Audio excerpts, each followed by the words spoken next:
सो कितने question discuss हो गए थे? अभी तो बहुत कम लोग ज्वाइन किए हैं। ओनली 5। बाकी लोग कहाँ गए क्लास के? आप लोगों को तैयारी कैसे चल रहा है पेपर वन का एंड पेपर टू? थोड़ा 5 मिनट डिस्कस करते हैं, विल स्टार्ट। पहले थोड़ा जान लेते हैं क्या है आप लोगों का स्टेटस पेपर वन का, पेपर टू का। कितना क्या तैयार हो गया, बताइए।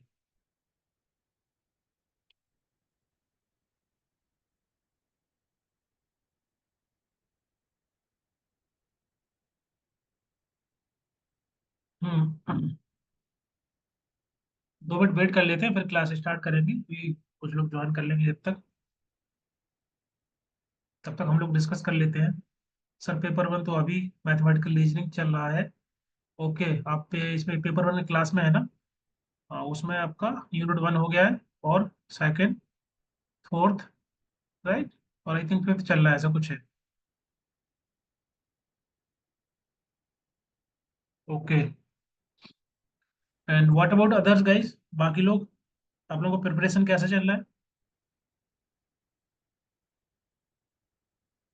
मानव, Preeti, Raghavendra, Sanjeev, Sonam, Sarju, Sushil, what about you guys, how your preparation? ठीक चल रही है पेपर वन की स्टडी और पेपर टू की?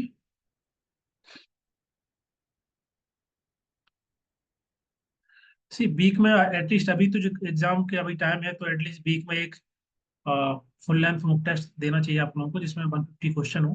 ठीक है, जिससे आपको आइडिया लगता रहेगा कि आप कितने पानी में हैं, कितना तैयारी आपका हो चुका है। ठीक है। ठीक ठाक मतलब अच्छा नहीं चल रहा है क्या? पेपर टू ठीक ठाक है? क्या इश्यू है बताइए आप पेपर टू में, कौन से चैप्टर में जो चीज़ समझ में नहीं आ रही, मुझे बताइए। पेपर वन में लेकिन सर बहुत कम कॉमन प्रैक्टिस रहते हैं, कॉमन क्वेश्चन रहते हैं। कॉमन क्वेश्चन मतलब पेपर टू अच्छा चल रहा है क्या? देखो, अगर आप लोग पूछेंगे नहीं तो मुझे पता नहीं चलेगा ना। मैं तो जो पैटर्न बना हुआ है, जो वैसे पढ़ाता जा रहा हूँ साथ साथ में। थियरी का आपको लेक्चर्स ऑलरेडी अवेलेबल है, उसको आप देखते होंगे। और जो क्वेश्चन लोग क्लास में डिस्कस करते हैं वो सब प्रीवियस क्वेश्चन होते हैं। जो पैटर्न होता है एग्जाम का, उसी के अनुसार हम लोग देख रहे हैं। तो अगर आपको और कोई डाउट है और कोई क्वेश्चन है या कोई पर्टिकुलर टॉपिक समझ में नहीं आ रहा है, then you can just post in the chat box, या फिर वहाँ पर आप जो ग्रुप बना हुआ है, ग्रुप में पोस्ट कर सकते हैं कि ये पर्टिकुलर चैप्टर मुझे समझ में नहीं आ रहा है, ये पर्टिकुलर कोई टॉपिक है, then we can cover in class. है ना? तो आप लोगों को बताना पड़ेगा, क्योंकि स्टूडेंट बहुत सारे हैं, तो एक एक स्टूडेंट का मुझे याद नहीं रहेगा। सो एटलीस्ट प्लीज PYQ से कम कॉमन क्वेश्चन मिलते हैं from people like. Okay. See paper one, actually paper one में क्या है कि पेपर वन में तो 50 क्वेश्चन आते हैं। ठीक है, बहुत सारे क्वेश्चन नए भी होते हैं, क्योंकि हर एक पेपर का पेपर वन अलग होता है। जैसे मान जितने भी सब्जेक्ट हैं, सब में पेपर वन होता है ना। तो एटलीस्ट आप 1-2 सालों की लगा लीजिए, उसमें भी काफी सफिशिएंट क्वेश्चन पेपर मिल जाएंगे आपको।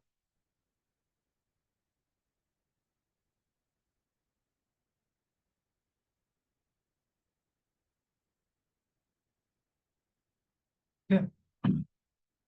एंड पेपर टू में एटलीस्ट जितना हम लोगों का हो गया है सिलेबस, उतना तो आप प्रैक्टिस करिए। अभी हम लोग यूनिट 7 कंप्लीट ही हो जाएगा आज या कल में। तो एटलीस्ट हमारे पास 3 यूनिट बची है ना, बाकी के यूनिट कंप्लीट हो चुके हैं। टोटल 10 यूनिट है। So in these 7 unit you guys can start solving the full length mock test. जो फुल लेंथ मॉक टेस्ट है इसके अंदर, मॉक टेस्ट टेस्ट सीरीज के अंदर लगभग 15 है। ठीक है, तो उनमें आप सॉल्व करना स्टार्ट करिए, क्योंकि 7, अगर 7 आपके यूनिट कंप्लीट हो गए तो 70% क्वेश्चन आप कर सकते हैं ना। तो हर एक मॉक टेस्ट के अंदर तो उनको आप सॉल्व करिए, क्योंकि बहुत सारे हैं। सब मॉक टेस्ट आप सॉल्व कर नहीं पाएंगे एग्जाम तक, अगर आप अभी से स्टार्ट नहीं करेंगे। है ना, 15 मॉक टेस्ट यहाँ पर है। इसके अलावा जो ईयर वाइज क्वेश्चन भी है, क्वेश्चन पेपर जो है ईयर वाइज, वो भी बहुत सारे हैं। तो आपको टाइम लगेगा, तो at least you guys can start solving these mock test.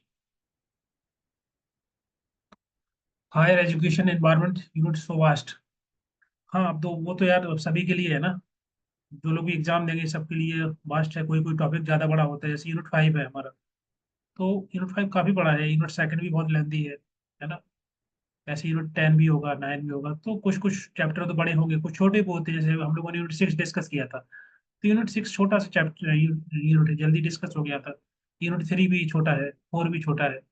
तो कुछ यूनिट आपके छोटे होंगे, कुछ लेंदी होंगे, और समहाउ आपको ओवरऑल तैयारी करनी होती है। तो ये मत देखिए कि बास्ट है, जितना होगा उतना करिए, है ना। क्योंकि सब कुछ तो पढ़ नहीं सकते, कुछ टॉपिक ऐसे होते हैं कि बहुत ब्रॉड होते हैं, लिमिट नहीं होती उनकी पढ़ने की। तो आप एटलीस्ट पढ़ लीजिए जितना सफिशियंट हो, जिससे आपके क्वेश्चन होते रहे।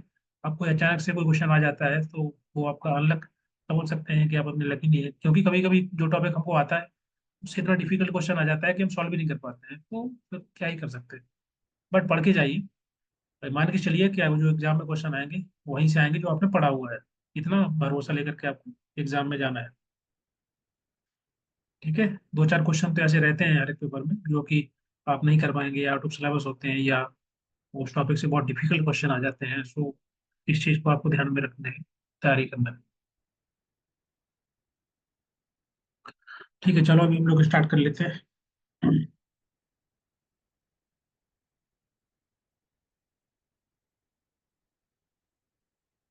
दिसंबर के हम लोग क्वेश्चन डिस्कस कर चुके थे लगभग सभी। सो नाउ ये क्वेश्चन हमारे दिसंबर तक के थे। अभी हम जून के क्वेश्चन देखेंगे, और जून में क्वेश्चन थोड़े ठीक थे। आप देखिए क्वेश्चन, पढ़िए, आंसर दीजिए। ठीक है। और जो भी क्वेश्चन वोश्चन है आप ग्रुप में डालिए, है ना। ग्रुप में आप, उसमें कोई क्वेश्चन नहीं आते हैं, कोई डाउट है, ये आपको क्वेश्चन अगर समझ में नहीं आ रहा है, कोई थ्योरी समझ में नहीं आ रही, जस्ट पोस्ट, और आपस में डिस्कस करिए ग्रुप के अंदर। कोई डिस्कशन नहीं होता है ग्रुप में। पहले के जो बैचेज थे पुराने 1 2 साल, उनमें बहुत डिस्कशन होता था, मतलब डेली 20 30 40 50 मैचेस रहते थे डिस्कशन के। आप लोग आपस में डिस्कस नहीं करते हैं। क्वेश्चन को पढ़िए।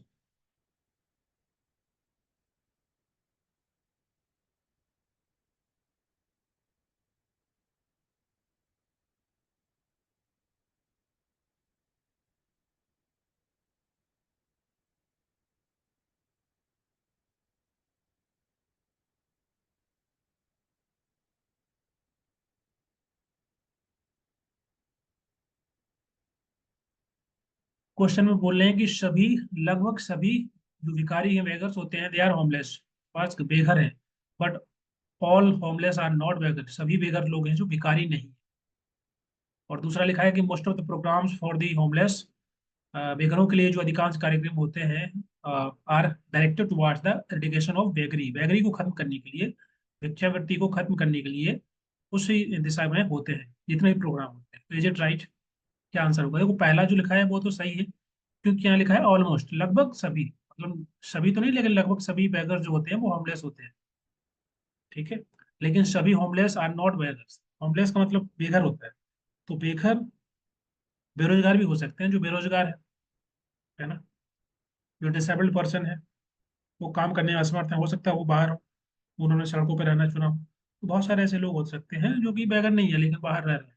So not all the homeless, जो बेघर हैं जरूरी नहीं कि वो बेघर ही हो, और भी कंडीशंस हो सकती हैं। Okay, they can be, they are may be बेरोजगार हो, they are unable to work due to disability, और they are multiple reasons, so they are living on the street for the personal reason. So that can be the right.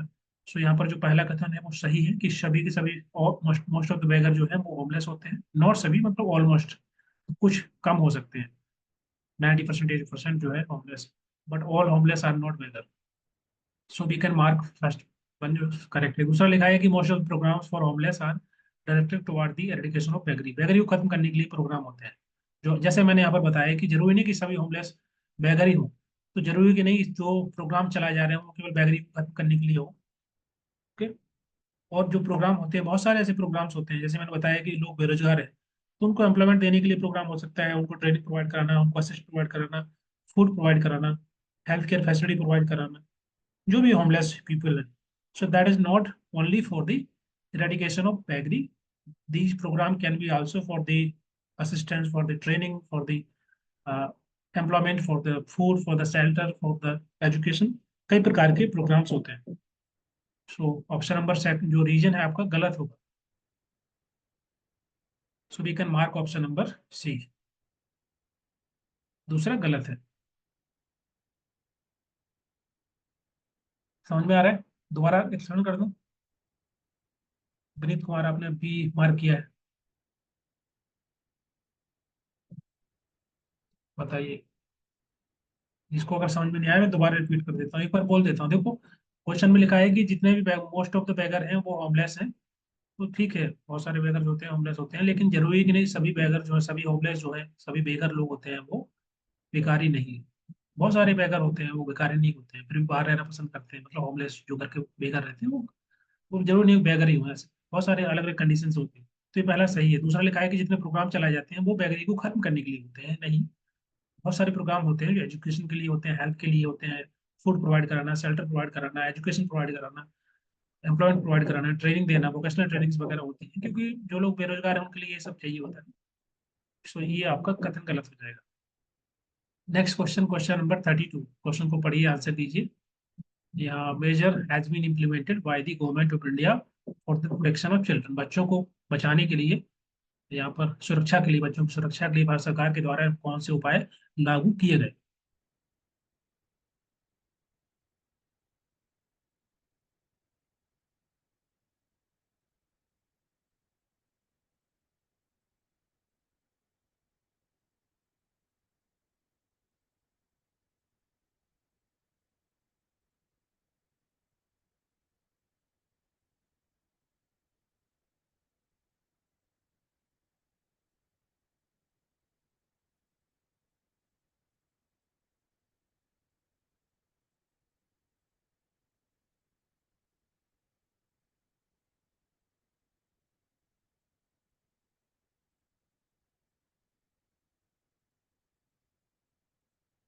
क्या answer होगा?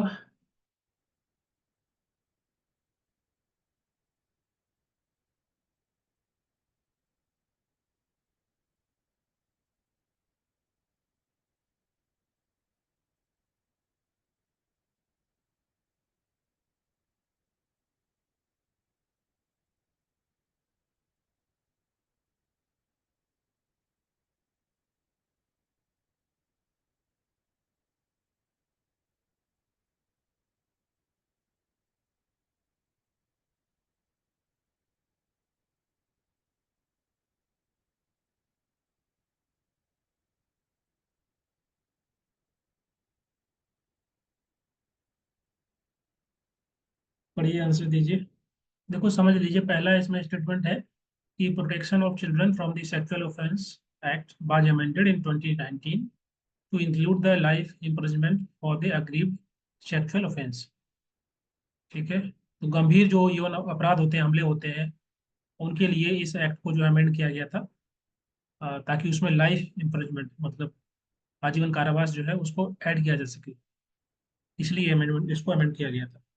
तो ठीक है, इस जो 2012 वाला एक्ट था ना, उसको अमेंड किया गया था। इसमें ये 2019 में बिल लाया गया, जो यहाँ पर लिखा हुआ है एक्ट बना बाद में, उस बिल के अंदर ऐड किया गया था कि बेसिकली ताकि बच्चों को बचाया जा सके, they can protect from the offence, जैसे सेक्सुअल असॉल्ट या सेक्सुअल हरासमेंट होना या सेक्सुअल या पोर्नोग्राफी। इन सभी को ऐड किया गया था नए वाले एक्ट के अंदर अमेंड करके 2012 को। ठीक है, तो ये सही लिखा है कि protection of children from sexual violence act was amended in 2019। Amend किया गया 2012 वाले एक्ट को। Then include the life imprisonment, इसमें जो है आजीवन कारावास को ऐड किया गया for the aggravated sexual assault. बहुत ही गंभीर यौन शोषण हमलों में उनको आजीवन कारावास देने के लिए शामिल किया गया इसके अंदर। ठीक है, इसके अंदर और भी कुछ प्रोविजन सेट किए गए थे।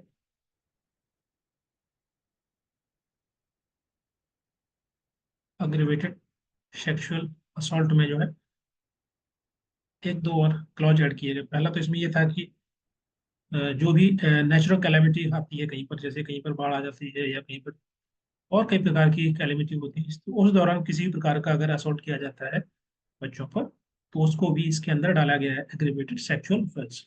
मतलब उसको बोलते हैं गंभीर यौन शोषण, यौन हमला।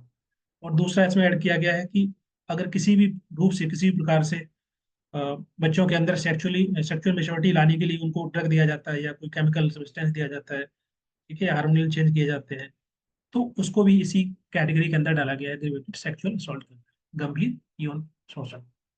ओके, तो ये नए वाले एक्ट के अंदर इनको ऐड किए गए हैं, कुछ अमेंडेड। तो पहला वाला कथन जो है सत्य है। दूसरा यहाँ पर लिखा है, Beti Bachao Beti Padhao scheme introduce for protecting the girl child. तो ये कथन सत्य है।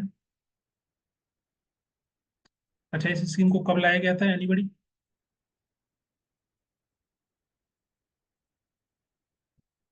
This scheme basically launch in 2015, Panipat, Haryana में लॉन्च किया गया था। ताकि इस स्कीम के माध्यम से इसका जो फोकस था कि कैसे करके जो है एड्रेस करना जो इशू थे ऑफ डिक्लाइन CSR, इसको बोलते हैं चाइल्ड सेक्स रेशियो। CSR जो कम हो रहा है उसको बढ़ाने के लिए, और साथ साथ जो भी गर्ल्स को लेकर के जो भी इशू होते हैं उनको एम्पावर करना, ठीक है, वो रिलेटेड थे इस स्कीम के अंतर्गत। ठीक है, तो ये पहला लिखा है कि इसमें लिखा है Beti Bachao Beti Padhao scheme introduce for protecting the girl child. बालिकाओं को सुरक्षा देने के लिए इस स्कीम को लॉन्च किया गया था 2015 PM के द्वारा पानीपत के अंदर, ताकि CSR जो डिक्लाइन कर रहा है उसको रोका जा सके, और साथ साथ उनको गर्ल्स को जो है गर्ल चाइल्ड को एम्पावर किया जा सके, शिक्षा दी जा सके। तो सेकंड वाला करेक्ट है। तीसरा लिखा है कि CCI child care institution shall appoint medical practitioners only in the accordance with the board and the trust committee approval। तो ये सही है क्या?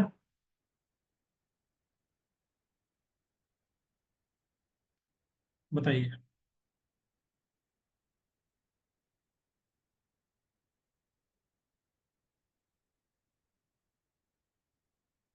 Shall appoint medical practitioners only in the accordance with the board or the trust committee approval।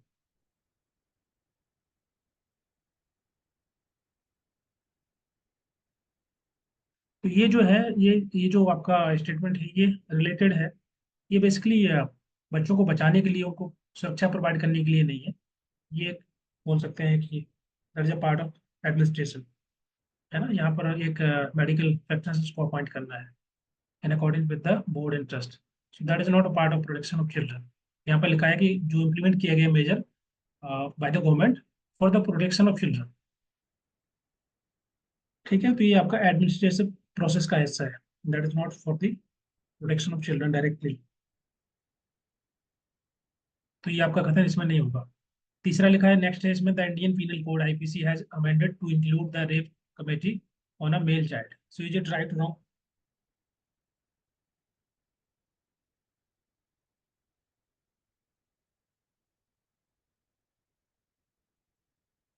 तो specially male children के लिए ये जो कमेटी या जिसमें बदलाव नहीं किया गया डायरेक्टली, हेल्थ बेनिफिट के लिए है। Yes, so that is not directly related, so option number D भी नहीं होगा, ऑप्शन ए और B correct. So option number D will be right answer. Clear है?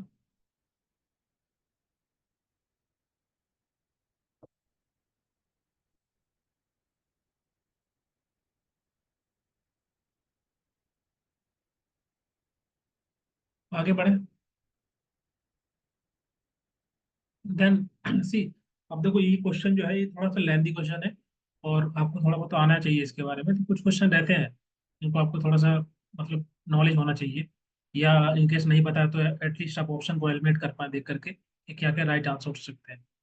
ठीक है, तो जैसे कि मान लीजिए आपको पता है कि बी, तो ये तो सभी को पता रहता है इसके बारे में। तो बी जहाँ जहाँ पर है उसको आप देख लीजिए, इसमें नहीं है ये हटा सकते हैं, ये इसमें है, और तो ओके। अभी आप देखना है क्या क्या हो सकता है। पहला वाला, पहला ए और बी है, जहाँ आएगा ए और बी आपके दो ऑप्शन में आ रहे हैं, इसमें और इसमें। अब सी और डी देख लीजिए, इनमें से कौन सही हो सकता है कौन गलत हो सकता है। वैसे करके एटलीस्ट आपके जो है सही होने के चांसेस बढ़ जाते हैं अगर ऑप्शन को आप एलिमिनेट कर पाते हैं, या इन केस आपको नहीं पता इन्फॉर्मेशन ऑप्शंस के according, then you can use elimination method. At least आप 50% करेक्ट करने के चांसेस रहेंगे। Next question, question number 42। यहाँ पर नीति आयोग के बारे में पूछ रहे हैं, बताइए क्या सही है।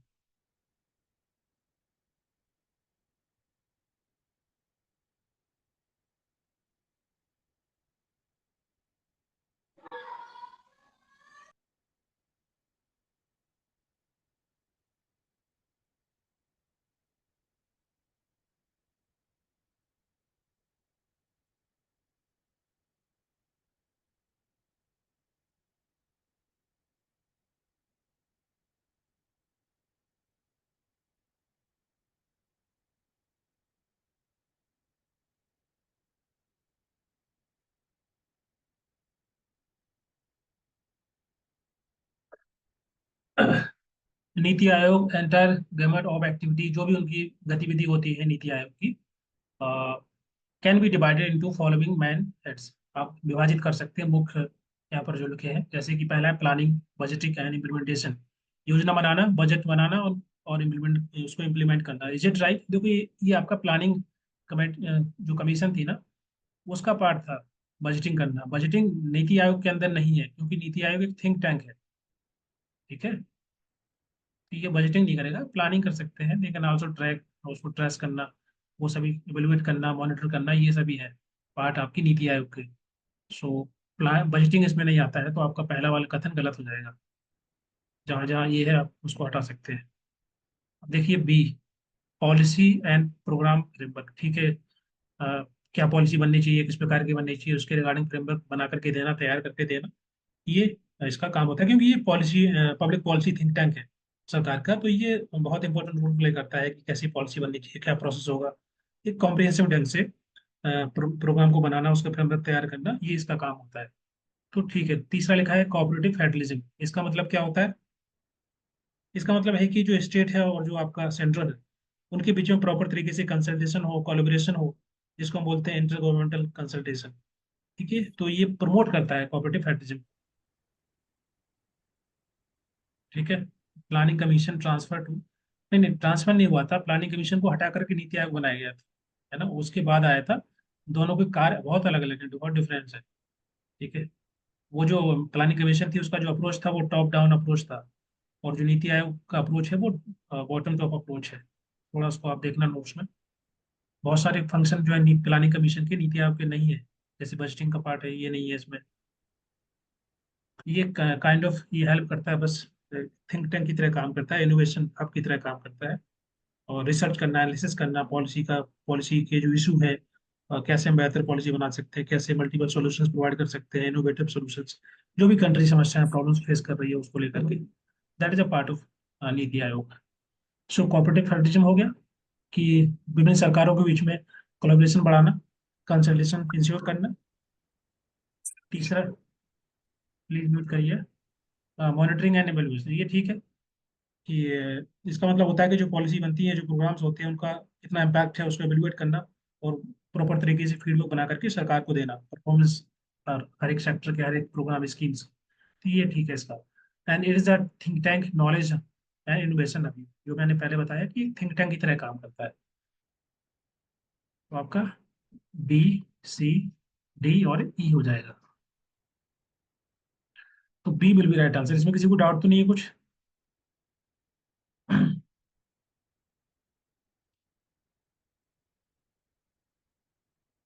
बोलिए, जल्दी से बताइए। Is there any doubt in this question?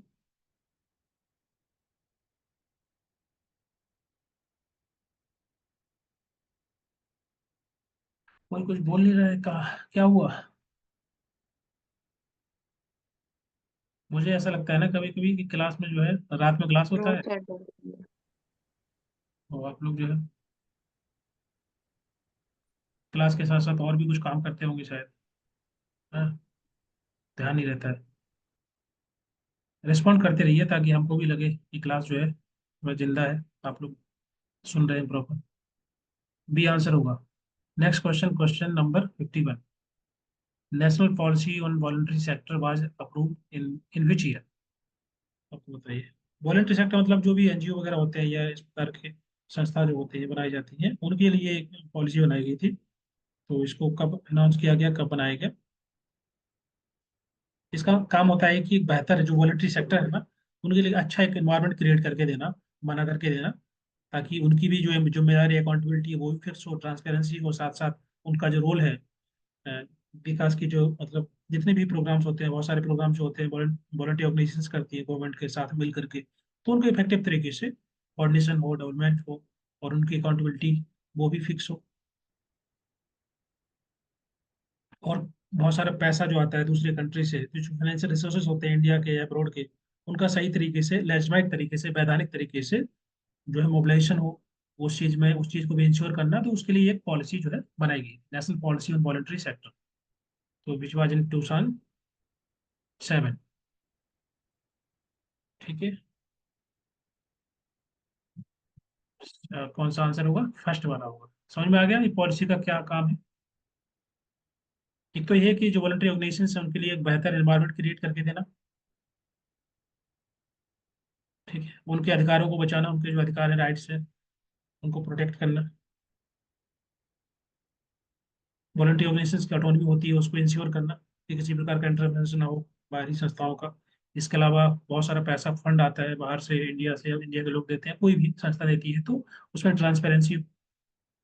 ठीक है, जो भी फंड हो प्रॉपर तरीके से मोबिलाइज होना चाहिए। ऐसा नहीं कि कुछ भी पैसा कहीं से भी आ रहा है, कोई भी ट्रांसफर कर रहा है, तो प्रॉपर तरीके से ट्रांसपेरेंसी होनी चाहिए।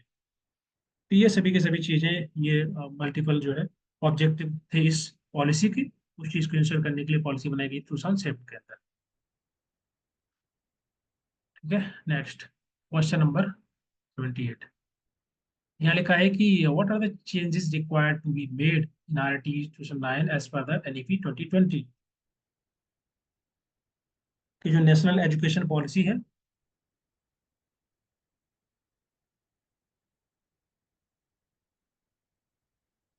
ये नई वाली। और जो यहाँ पे लिखा RT, इसको बोलते हैं राइट टू एजुकेशन एक्ट, आया था 2009 में।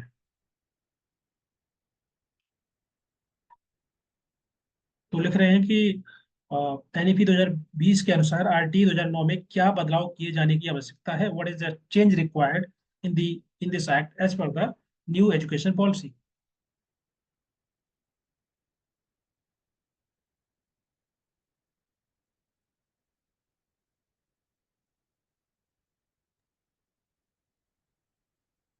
Arrange compulsory education for the 6 to 18 years old children। हम्म, यही आंसर है।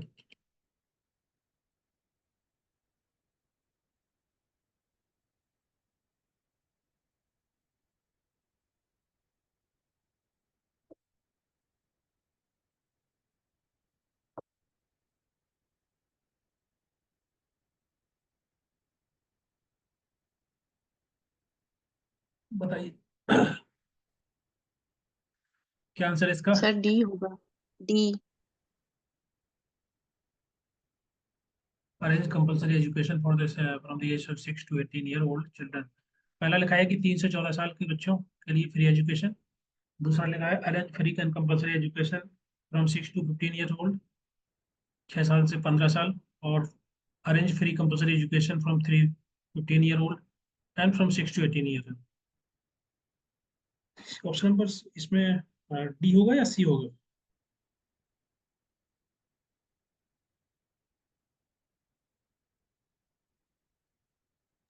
सर सी ही होगा।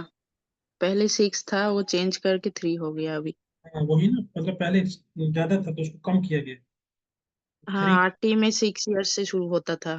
फिर नया निर्णय पॉलिसी में 3 ईयर्स से शुरू किया गया। जो नई पॉलिसी है उसमें जो प्री स्कूल एजुकेशन था वो उसको फॉर्मल एजुकेशन मतलब 3 से स्टार्ट किया गया पूरा, 3 से 15। ऑप्शन नंबर सी होगा इसका। पर हाँ जी बोलिए। सर अभी स्कूल में तो 6 ईयर से लेते हैं ना बच्चों को वो। नहीं नहीं, अभी लेते हैं तो एजुकेशन पॉलिसी जो है इम्प्लीमेंटेशन हो रही है, तो लेकिन उसमें जो प्रोविजन है वो 3 साल से लेकर 15 साल का है, तो फ्री एंड कंपलसरी एजुकेशन मिलने चाहिए। तो उसमें जैसे कि आंगनबाड़ी है तो वहाँ पर बच्चों को पहले एडमिशन होता है ना, उसको प्री एजुकेशन बोलते हैं। तो वहाँ पर जो बच्चे होते हैं उनकी उम्र कम ही होती है, वो फॉर्मल एजुकेशन सिस्टम का पार्ट हो गया, मतलब जो प्री स्कूल एजुकेशन है now it's a part of formal education system. तो ये प्रपोज किया गया NEP 2020 में, है ना, उसको भी ऐड किया गया जो प्री एजुकेशन है आंगनबाड़ी वाली। Now that become the part of formal education, so that will also consider as a formal education 3 साल से लेकर।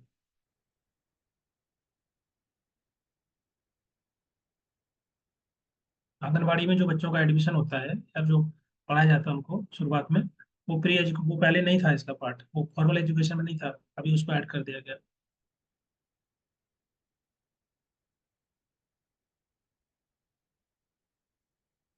ठीक है,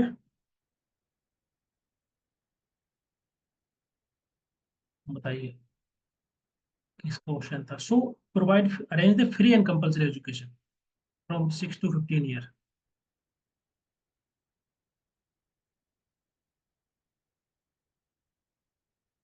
3 से 15 हो गया ना।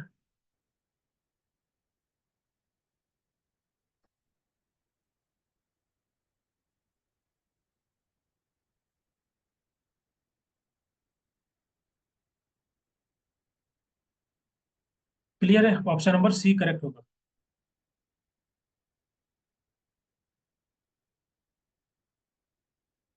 बोलिए।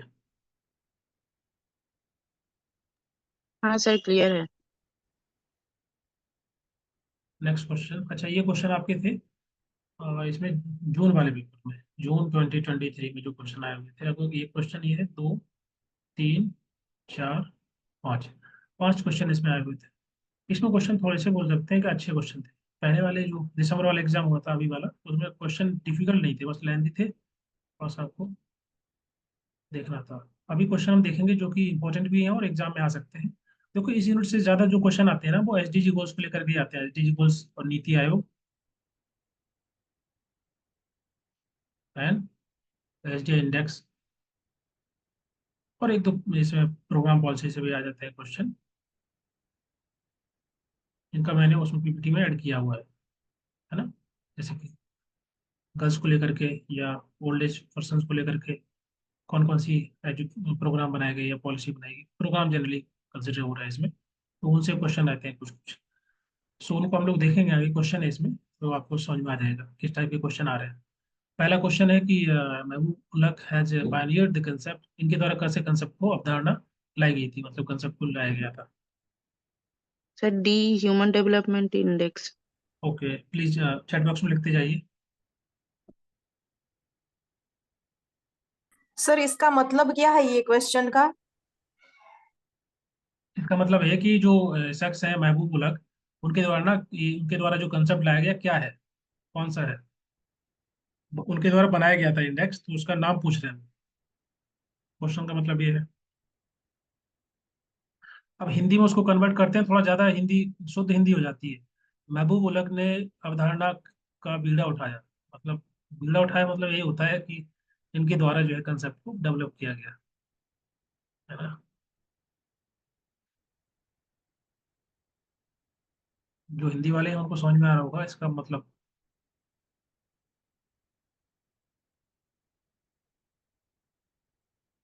क्या आंसर होगा? ह्यूमन, और कौन बेनीथ हो रहा है कि human poverty index, gross national development index, GNDI, SDI, NEDI, HPI, क्या आंसर होगा बताइए। Sir D. हम्म,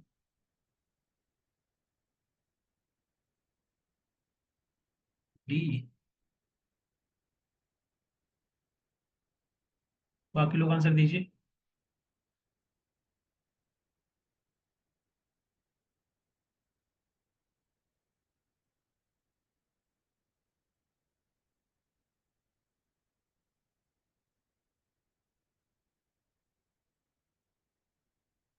कुछ लोग सी दे रहे हैं।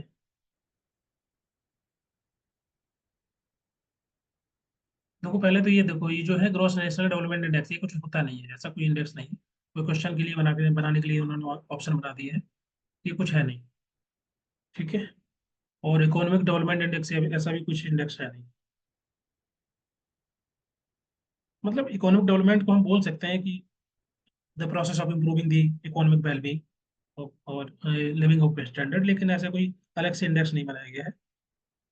ह्यूमन पॉवर्टी इंडेक्स और एसडीआई, देखो एसडीआई का मतलब क्या होता है, ह्यूमन डेवलपमेंट इंडेक्स। ठीक है। और इसमें बाद में इसको अडॉप्ट किया गया था यूएनडीपी के द्वारा, 1990 में, 1990 में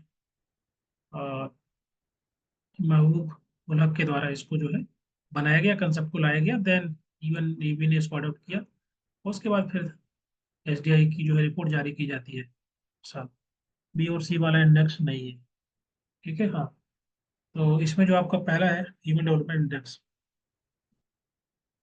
इसका मतलब होता है कि किसी भी कंट्री के अंदर रहने वाले लोग जो है उनकी ओवरऑल वेलबींग को दर्शाता है। ठीक है, कि देश के अंदर जितने भी लोग रहते हैं, तो कुछ 3 इंपॉर्टेंट डायमेंशन है, उसके आधार पर देखा जाता है कि कंट्री की ओवरऑल वेलबींग कैसी है, ओवरऑल विकास डेवलपमेंट कैसा है उस देश का। सो उस चीज को मेजर करने के लिए ह्यूमन डेवलपमेंट इंडेक्स को बनाया गया था। ओके, ताकि हम देख पाए कि उस देश के अंदर जो विकास किस प्रकार का है और वेलबींग कैसी है लोगों की, जो भी कंट्री की पॉपुलेशन है, सिटीजन्स है, on the base of 3 important dimensions. कौन कौन सी डायमेंशन है, एनीबडी बताइए, अलग से लिख लेते हैं।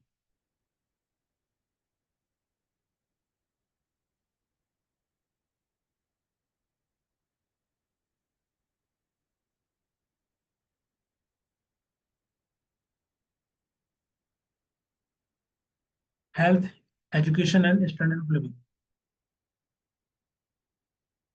पहला तो है कि a long and healthy life, ठीक है, जिसको हम हेल्थ बोल सकते हैं सिंपल। दूसरा है एजुकेशन। तीसरा है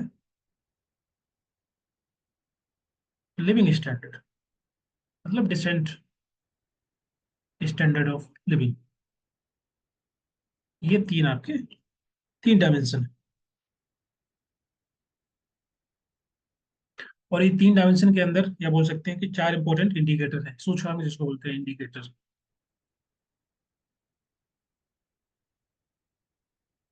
जो दर्शाते हैं उस देश के अंदर स्थिति, एजुकेशन की, हेल्थ की, ये सभी की। तो 4 कौन कौन से इंडिकेटर हैं बताइए।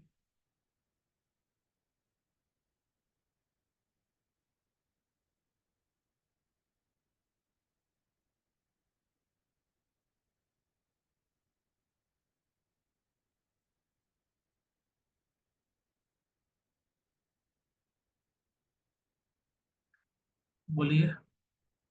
आप लोगों ने नोट्स नहीं पढ़े लग रहा है। मैंने अपलोड करके डाला हुआ है, इसमें रैंक वगैरह भी ऐड किया था।